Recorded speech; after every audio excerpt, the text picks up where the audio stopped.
ओम सर्वमंगल मांगल्ये शिवे सर्वार्थसाधिके शरण्ये त्र्यंबके गौरी नारायणी नमस्तुते। नमस्कार दोस्तों, जय माता दी। दोस्तों, मैं हेमलता उपाध्याय आप सभी का अपने चैनल पर बहुत बहुत स्वागत करती हूँ। दोस्तों, आज गुप्त नवरात्रि का 5वां दिन है और 5वें दिन हम सुनेंगे दुर्गा सप्तशती पाठ का अध्याय 11, जिसमें कि देवताओं का देवी की स्तुति करना और देवी का देवताओं को वरदान देना। महर्षि मेधा कहते हैं, दैत्य के मारे जाने पर इंद्रादि देवता अग्नि को आगे करके कात्यायनी देवी की स्तुति करने लगे। उस समय अभिष्ट की प्राप्ति के कारण उनके मुख खिले हुए थे। देवताओं ने कहा, हे शरणागतों के दुख दूर करने वाली देवी, तुम प्रसन्न हो। हे संपूर्ण जगत की माता, तुम प्रसन्न हो। विंध्येश्वरी, तुम विश्व की रक्षा करो। तुम इस चर और अचर की ईश्वरी हो। हे देवी, संपूर्ण जगत की आधार रूप हो, क्योंकि तुम पृथ्वी रूप में ही स्थित हो और अत्यंत पराक्रम वाली हो। देवी, तुम विष्णु की शक्ति हो और विश्व के बीच परम माया हो, और तुमने ही इस संपूर्ण जगत को मोहित कर रखा है। तुम्हारे प्रसन्न होने पर ही यह पृथ्वी मोक्ष को प्राप्त होती है। हे देवी, संपूर्ण विद्याएं तुम्हारे ही भिन्न भिन्न स्वरूप हैं। इस जगत में जितनी स्त्रियां हैं वे सब तुम्हारी ही मूर्तियां हैं। एकमात्र तुमने ही इस जगत को व्याप्त कर रखा है। तुम्हारी स्तुति किस प्रकार हो सकती है, क्योंकि तुम परम बुद्धि रूप हो और संपूर्ण प्राणी रूप, स्वर्ग और मुक्ति देने वाली हो। अतः इसी रूप में तुम्हारी स्तुति की गई है। तुम्हारी स्तुति के लिए इससे बढ़कर और क्या युक्तियां हो सकती हैं। संपूर्ण जनों के हृदय में बुद्धि रूप होकर निवास करने वाली, स्वर्ग तथा मोक्ष प्रदान करने वाली हे नारायणी देवी, तुमको नमस्कार है। कला काष्ठा आदि रूप में अवस्थाओं को परिवर्तन की ओर ले जाने वाली तथा प्राणियों का अंत करने वाली नारायणी, तुम्हें नमस्कार है। हे नारायणी, संपूर्ण मंगलों के मंगल रूप वाली हे शिवे, हे संपूर्ण प्रयोजनों को सिद्ध करने वाली, हे शरणागत वत्सला, 3 नेत्रों वाली गौरी, तुमको नमस्कार है। सृष्टि स्थिति तथा संहारम की भक्शक्ति भूता सनातनी देवी, गुणों का आधार तथा सर्व सुखमयी नारायणी, तुमको नमस्कार है। हे शरण में आए हुए शरणागतों, दीन दुखियों की रक्षा में तत्पर, संपूर्ण पीड़ाओं को हरने वाली हे नारायणी, तुमको नमस्कार है। हे नारायणी, तुम ब्रह्माणी का रूप धारण करके हंसों से जुते हुए विमान पर बैठती हो तथा कुश से अभिमंत्रित जल छिड़कती रहती हो, तुम्हें नमस्कार है। माहेश्वरी रूप में त्रिशूल, चंद्रमा और सर्पों को धारण करने वाली हे महावृषभ वाहन वाली नारायणी देवी, तुम्हें नमस्कार है। मोरों तथा मुकुटों से घिरी रहने वाली महाशक्ति को धारण करने वाली हे कौमारी रूपधारणी निष्पाप नारायणी, तुम्हें नमस्कार है। हे शंख चक्र गद फरशंग धनुष रूप आयुधों को धारण करने वाली वैष्णवी शक्ति रूपा नारायणी, तुम हम पर प्रसन्न हो, तुम्हें नमस्कार है। हे दांतों पर पृथ्वी धारण करने वाली वाराह रूपणी कल्याणमयी नारायणी, तुम्हें नमस्कार है।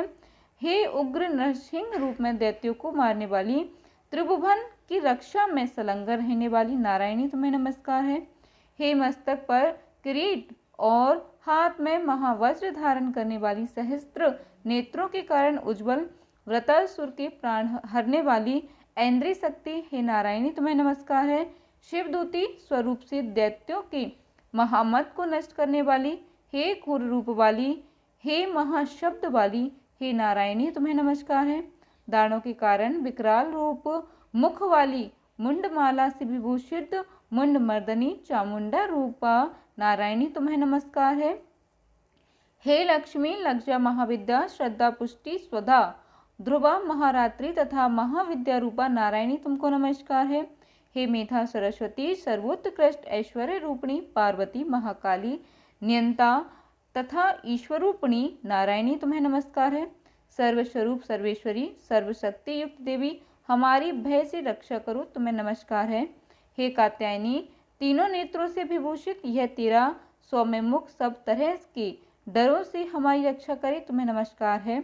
हे भद्रकाली, ज्वालाओं के समान भयंकर, अति उग्र एवं संपूर्ण असुरों को नष्ट करने वाला तुम्हारा त्रिशूल हमें भयों से बचावे, तुम्हें नमस्कार है। हे देवी, जो अपने शब्द से इस जगत को पूरित करके दैत्यों के तेज को नष्ट करता है, वह आपका घंटा इस प्रकार हमारी रक्षा करे, जैसे कि माता अपने पुत्रों की रक्षा करती है। चाहे चंड के अश्रों के रक्त और चर्बी से चर्चित जो आपकी तलवार है वह हमारा मंगल करे, हम तुमको नमस्कार करते हैं। हे देवी, तुम जब प्रसन्न होती हो तो संपूर्ण रोगों को नष्ट कर देती हो, और जब रूप हो जाती हो, रुष्ट हो जाती हो, तो संपूर्ण वांछित कामनाओं को नष्ट कर देती हो।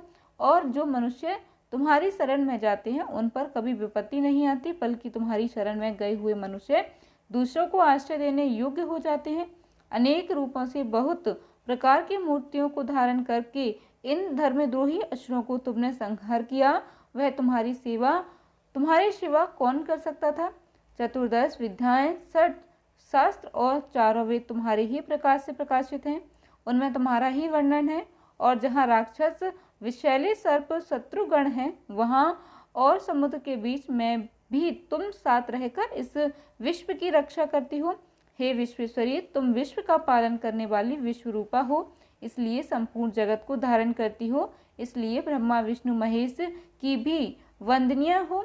जो भक्ति पूर्वक तुमको नमस्कार करते हैं वह विश्व को आश्रय देने वाले बन जाते हैं।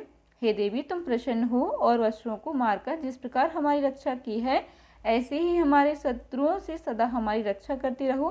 संपूर्ण जगत के पाप नष्ट कर दो और पापों तथा उनके फलस्वरूप होने वाली महामारी आदि बड़े बड़े उपद्रवों को शीघ्र ही दूर कर दो। विश्व की पीड़ा को हरने वाली देवी, शरण में पड़े हुओं पर प्रसन्न हो। त्रिलोक निवासियों की पूजनीय परमेश्वरी, हम लोगों को वरदान दो। देवी ने कहा, हे देवताओं, मैं तुमको वरदान देने को तैयार हूँ। आपकी जैसी इच्छा हो वैसा वर मांग लो, मैं तुमको दूंगी। देवताओं ने कहा, हे सर्वेश्वरी, त्रिलोकी के निवासियों की समस्त पीड़ाओं को तुम इसी प्रकार हरती रहो और हमारे शत्रुओं को इसी प्रकार नष्ट करती रहो। देवी ने कहा, वैवस्वत मनवंतर के 28वें युग में 2 और महा असुर शुंभ और निशुंभ उत्पन्न होंगे। उस समय मैं नंद गोप के घर से यशोदा के गर्भ से उत्पन्न होकर विंध्याचल पर्वत पर शुंभ और निशुंभ का संहार करूंगी। फिर अत्यंत भयंकर रूप से पृथ्वी पर अवतीर्ण होकर मैं वह प्रचिति नामक दानवों का नाश करूंगी। उन भयंकर महासुरों को भक्षण करते समय मेरे दांत अनार पुष्प के समान लाल होंगे। इसके पश्चात स्वर्ग में देवता और पृथ्वी पर मनुष्य मेरी स्तुति करते हुए मुझे रक्तदंतिका कहेंगे। फिर जब 100 वर्षों तक वर्षा न होगी तो मैं ऋषियों के स्तुति करने पर आयुनिज नाम में से प्रकट होंगी और अपने 100 नेत्रों से ऋषियों की ओर देखूंगी। अतः मनुष्य शताक्षी नाम से मेरा कीर्तन करेंगे। उसी समय मैं अपने शरीर से उत्पन्न हुए प्राणों की रक्षा करने वाले शाकों द्वारा सब प्राणियों का पालन करूंगी और तब इस पृथ्वी पर शाकंभरी के नाम से विख्यात होंगी। और इसी अवतार में मैं दुर्ग नामक महाअसुर का वध करूंगी और इससे मैं दुर्गा देवी के नाम से प्रसिद्ध होंगी। इसके पश्चात जब मैं भयानक रूप धारण करके हिमालय निवासी ऋषियों महर्षियों की रक्षा करूंगी, तब भीमा देवी के नाम से मेरी विख्याति होगी। और जब फिर अरुण नामक असुर तीनों लोकों को पीड़ित करेगा, तब मैं असंख्य भ्रमरों का रूप धारण करके उस महादैत्य का वध करूंगी। तब स्वर्ग में देवता और मृत्यु लोक में मनुष्य मेरी स्तुति करते हुए मुझे भ्रामरी नाम से पुकारेंगे। इस प्रकार जब जब पृथ्वी राक्षसों से पीड़ित होगी, तब तब मैं अवतरित होकर शत्रुओं का नाश करूंगी। इसी प्रकार दोस्तों, श्री मार्कंडेय पुराण में सावर्ण के मनवंते देवी महात्म्य नारायण स्तुतिर नाम 11वां अध्याय संपूर्ण हुआ।